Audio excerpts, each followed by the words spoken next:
Kasongo yeye. Broda, ta nuna. Ta nuna? Ban gane ta nuna ba. Kaza ce ka dafa mana?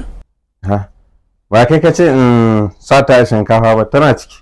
To ai ban gane ka sata a shinkafa ba. Wace ce ka saka? Waya ta da ta faɗa a ruwa ka ce min in sata a shinkafa, za ta gyaru?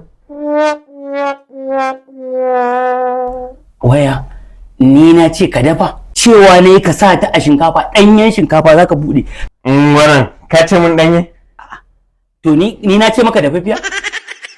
Kai. Na haɗe na kai kausar. Amma da shinkafa ɗanye da fefe duka ba shinkafa ba ne. Yanzu ya kake so in yi da wayan ɗan Allah? Ban gane kake so ka. Duba fa. Tana can ƙasa.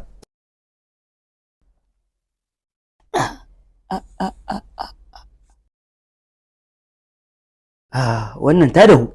Ta gyaru kenan.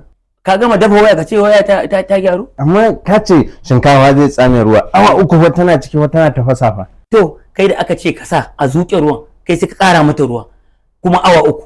To ko kai aka tsoma a cikin ruwa awa uku ai ka dahu ballanta na waya. Yanzu ya za a yi? Ai yadda za a yi kenan yanzu wannan wayan ban ma da tabbaci.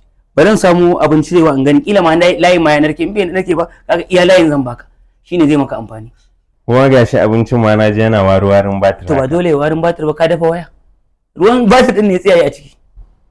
To ka dan rage mu asara mana ko na jollof din. Komai da yaji ba abin da zan rage maka. Ni cewa ne ka sa a danye ban ce ka dafa ba. Wannan wahalan da ka je kai ma na girki na ka hada mu kayan waya irin wannan girki haka. Nama fa kilo 3 na sa. A'a zai dai ina jin ka tsama nama. Wallahi kudin salary na ne fa. Au.